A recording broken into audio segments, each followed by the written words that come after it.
Production of the Eastern Caribbean Telecommunications Authority, ECTEL, and I'm your host, Coretta Crooks-Charles, ECTEL's Communications and Media Relations Manager. For those who might not know, ECTEL is a regional regulatory body advising the National Telecommunications Regulatory Commissions, the NTRCs, on electronic communications or telecommunication matters in our 5 member states, namely the Commonwealth of Dominica, Grenada, St. Lucia, St. Kitts and Nevis, and St. Vincent and the Grenadines. We started ECTEL Bytes in May of 2021 with a goal to provide bite-sized information about developments in electronic communications being undertaken by the Directorate and like-minded organizations. We have had several guests representing the Eastern Caribbean Supreme Court, 2 of the NTRCs, youth thriving in technology from the Eastern Caribbean and the wider Caribbean, and of course, ECTEL staff. In 2023, we hope to have more representatives from the NTRCs and ECTEL staff who continue to work together to ensure consumers in our member states have access to affordable and reliable electronic communication services despite the challenges. We also look forward to welcoming partners from other like-minded organizations that we have not yet featured. Technically, the show should have been on Wednesday, December 28th, but we figured most persons would be on vacation at that time. So here we are today with a brief yet informative discussion on the year that was and plans for 2023. Thanks so much to the GIS for accommodating us today. We're on all their platforms, Facebook, Instagram, YouTube, as well as on NTN. So thank you, GIS St. Lucia, for that support. So let's jump right into it. Our special guest to wrap up ECTEL Bytes for 2022 is none other than ECTEL's Acting Managing Director, Ms. Cheryl Hector Fontenelle. Welcome, Ms. Fontenelle. Good morning, Coretta. Thank you. Okay, so let's jump into it. For those persons who might not know about ECTEL, tell us in a few minutes what ECTEL is all about, who we are, what we do.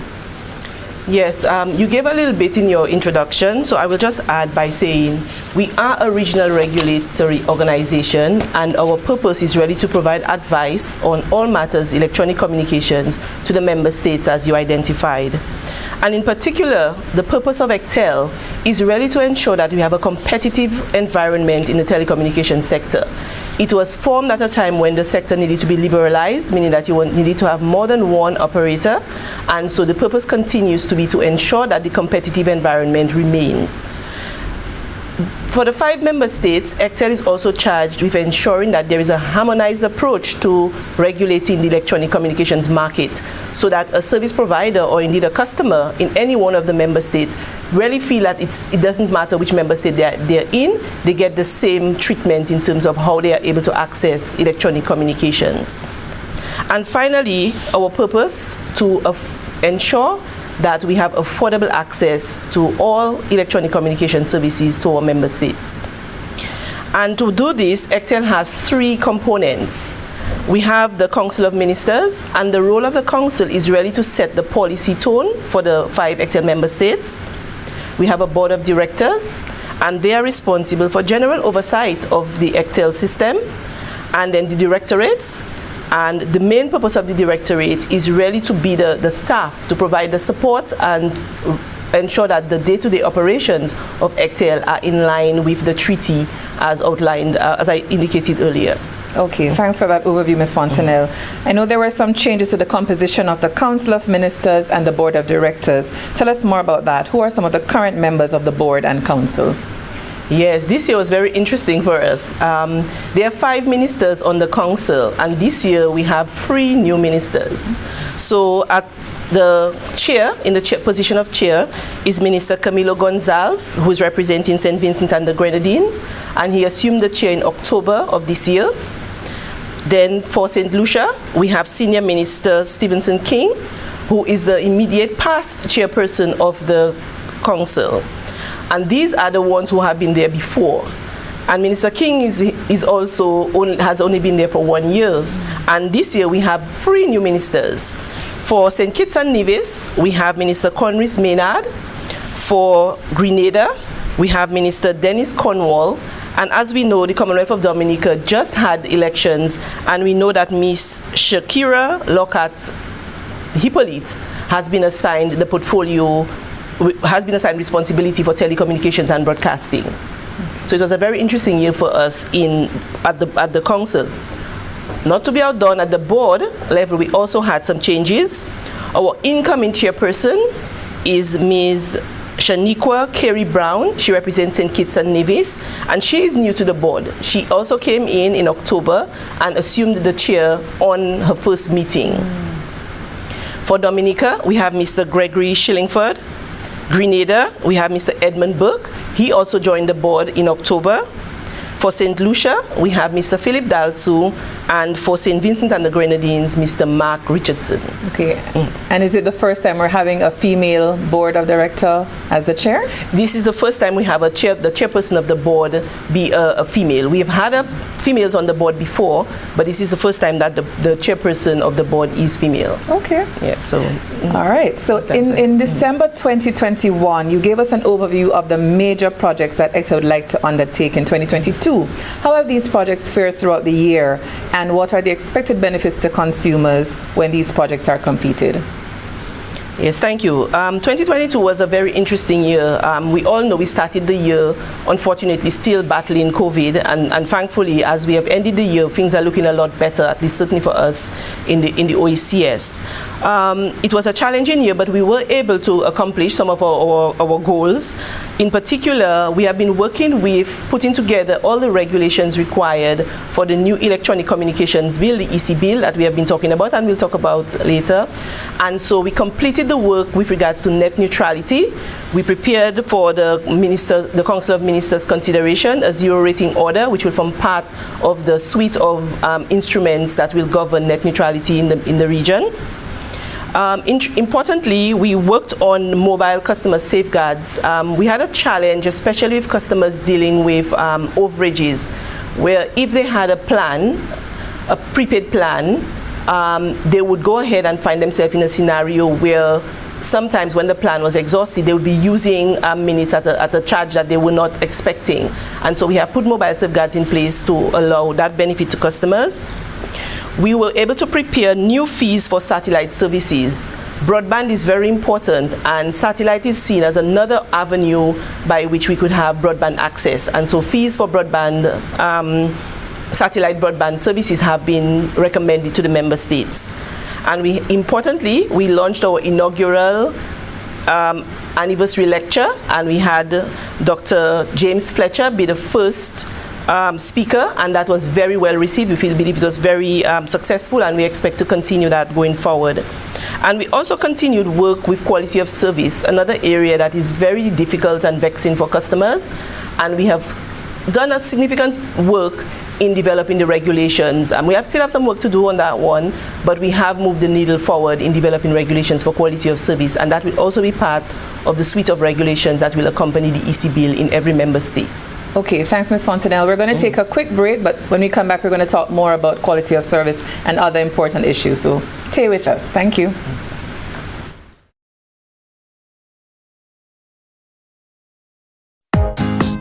I have my mobile, landline, cable TV, and internet service. If I have a problem with any of the services, what should I do? Here's what you should do to resolve the problem. First, get and fill out a complaint form and lodge your complaint with the service provider. If after 30 days there is still no solution, you may contact your National Telecommunications Regulatory Commission, NTRC. This message is brought to you as a public service announcement by ECTEL, the NTRC, and this station. Welcome back to ECTEL Bytes, a production of the Eastern Caribbean Telecommunications Authority. I'm your host, Caretta Cook-Straws, and with me we have ECTEL's Acting Managing Director, Ms. Cheryl Hector Fontenelle, pretty much giving us a year in review and the plans for 2023 for the Directorate. So we were talking about some of the major projects, and you mentioned mobile safeguards, our anniversary lecture, the quality of service project we're working on. But as usual, were there anything that was not on the schedule but it popped its head up in 2022? Yes, so in 2022, one of the other things that we did was to accede to the CARICOM Caribbean Community Administrative, it's a long word, yes, Tribunal, CCAT. And we had thought about it before, but we sort of decided, you know what, let us go ahead. Because what CCAT does is it provides an avenue for staff if they were to have a difficulty with the organization that cannot be resolved internally, as an international organization, it provides staff with the opportunity to take that matter to the CCAT and have that matter adjudicated by the tribunal. And we join other CARICOM agencies as well as the OECS as regional and international organizations that have decided that CCAT would be the arbiter of any matter of disputes between the organization and its staff. Okay. All right, so we were talking about quality of service earlier. What were some of the challenges facing the electronic communication sector during the year? This year we had, I want to say, two major challenges, and they continue to be ongoing challenges. The first one is affordable access to broadband. It continues to be a challenge because we know that the ITU has determined that for broadband to be affordable, it should be about 2% of your gross national income per capita. And right now, only St. Kitts and Nevis is really approaching that. The both fixed and mobile broadband in St. Kitts and Nevis is probably about 2.5% of GNI. In most of the other member states, it continues to exceed that at the entry point. And that is an area that we are focused on trying to resolve. Because what that now means is that the uptake of broadband, and especially mobile broadband, which we know is essential, COVID taught us that everybody needs access to mobile services. Everybody needs to be part of the digital economy. Everybody needs to be included. And so we have a scenario where our mobile broadband penetration is about 70%, whereas we know that our actual mobile phone penetration is well over 100%. So we would expect that mobile broadband, we would like it to be your mobile broadband to be just as useful to you as your voice line. And so that has been a challenge. Quality of service, always a challenge, and we know that there have been numerous complaints. And as I said, we've been working on putting a regime together. And in addition to the regulations, we are also working on tools that NTRC can use to measure the quality of service to be able to determine whether customers are indeed getting, what they have paid for. Okay.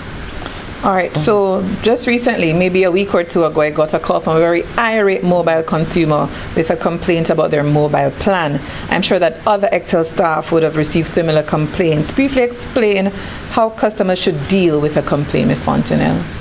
Yes, thank you, Coretta. That's a very important one because we know that as West Indians, as persons from the OECS, from the Caribbean, we like to complain to each other, call the radio station. And while we will, that's our culture, and so we won't tell people don't do that. But what we want to tell you to do, in addition to that, is to really follow the process to have your complaint resolved. First, you need to take your complaint to the service provider. You really need to give the provider an opportunity to resolve the matter. And we have found that from time to time, the matter is resolved at that point.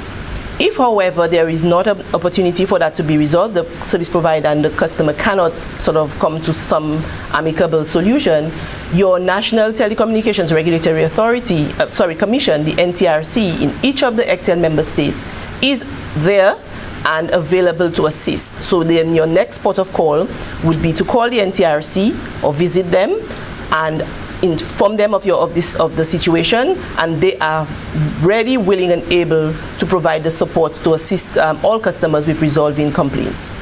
Indeed, and I believe, they all have websites and they have very detailed information on how to proceed with your complaint. And at ECTEL, we've been placing some infographics on our social media platform as well, outlining the complaint mechanism. So please go there because your complaints are indeed important, but there is a right way to get it done. So in January 2022, we launched our Electronic Communications Bill, or EC Bill, Education and Public Awareness campaign to promote the passage and implementation of the EC Bill in our member states.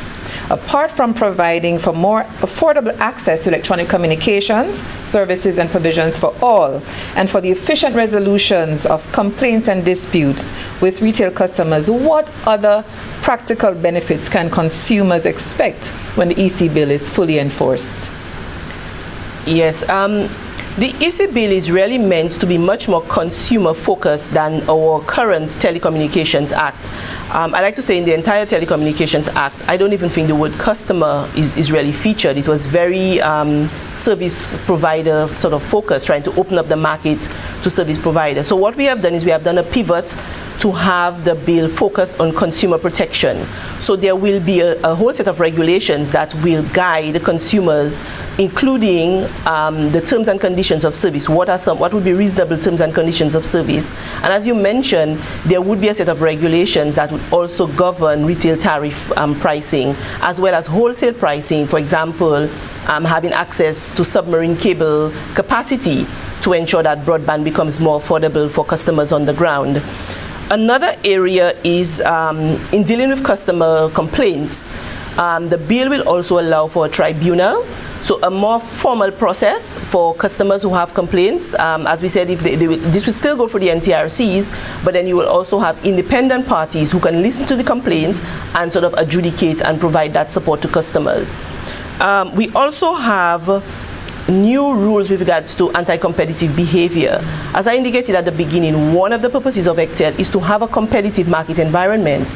And in order to do that, you must have clear rules for what is anti-competitive behavior and how those behaviors would be addressed if they were to pop up. So the bill would also include clear rules on how we can have a market that is free of anti-competitive behavior.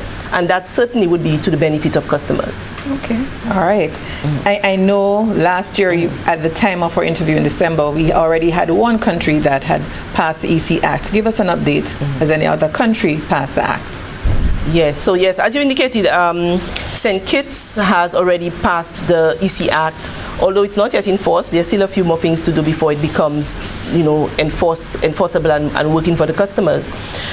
We also now have St. Vincent and the Grenadines in the recent past have also enacted the bill, and there is a little bit of work to do.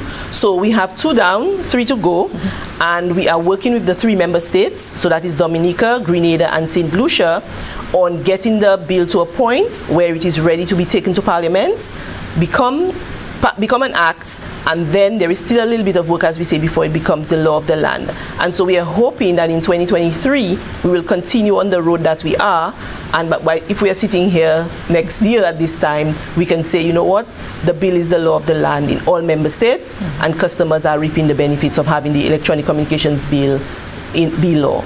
Okay, and if you want to learn more about the bill, you could go to our website, which is www.ectel.int. You could read the entire bill right there. So what are some of the major plans in store for 2023, Ms. Fontenelle? Well, plan number 1 is get the bill to become law of the land in all the ECTEL member states. So that will be what we are working on. We've been working on it, and we will continue. That will be our goal until it becomes the law of the land. The other thing that we want to do is a digital inclusion survey. As I indicated, one of the concerns that we have is that telecommunication services may not be affordable for all, and it means that some persons will be excluded from the digital economy as we go forward. So we have plans to do a digital inclusion survey across all 5 ECTEL member states to get an idea of, what are the barriers to persons coming on board with using electronic communications in their everyday life. We are also working with our partners, the ECCB, the OECS, CARICOM Impacts, on a major project under the Caribbean Digital Transformation Project, funded by the World Bank. So we will continue our efforts in that regard. And what we do, as I said, provide advice to our member states. That will continue to be our main focus. Okay. All right, so we're getting ready to wrap up, and we've asked a lot of questions about ECTEL, but just to go on the lighter side, what are you looking forward to the most for the holiday season? Oh, I think like everybody, a little bit of rest, some time with family, some ham, some cake, and really just to enjoy the season. I think for us in the Caribbean, Christmas is very important. It's a very fun time of year, and it's a nice way to end a very difficult year for all of us with COVID-19 and the struggles that we had. So really just some rest and relaxation. Indeed, aren't we all? So as we wrap up, what would you like to say to the viewers watching today? Yes, so first of all, I would like to say thank you to the ECTEL team, the staff of the Directorate. They continue to put their all when we have had some pretty challenging times in the past few years. And I will want to just put on record, my thanks to them as Acting Managing Director at the moment, that I do appreciate, the dedication and commitment that they continue to show to the organization. To our partners, the NTRC, our board of directors, our council of ministers, our best wishes for a happy and enjoyable season, as well as to the other organizations that provide us support. Today, the GIS, I think you've mentioned it, but we do have to say that the GIS of St. Lucia has been very supportive to us at ECTEL, and we do appreciate that. And other GISs who have carried our content, and organizations like the ITU and the CTU, which continue to provide support. Indeed. So I think that's it. Okay, thank you so very much for being our guest on episode 14 of ECTEL Bytes, Ms. Fontenelle, and of course we look forward to having you and other staff and other like-minded organizations join us in 2023. In case you joined us late, this was ECTEL Bytes, a production of the Eastern Caribbean Telecommunications Authority. If you have any questions, feel free to drop them in the comment section below, and we'll be happy to reply afterwards. So we're going to be posting this on our Facebook page as well. For those who are not on Facebook, you could watch on YouTube and also on Twitter. On Twitter, we're at ECTEL, and on YouTube, we're at ECTEL Authority. So thanks again for joining us, and we look forward to seeing you next year on January 25th. That's Wednesday, January 25th, 2023. And ECTEL Bytes is typically on the 4th Wednesday of each month, 2 p.m. Eastern Caribbean time. I'm your host, Coretta Crooks-Charles, ECTEL's Communications and Media Relations Manager. And we look forward to seeing you next year. Happy holidays, keep safe, and I pray that 2023 will be even more prosperous than 2022. Until next time, take care.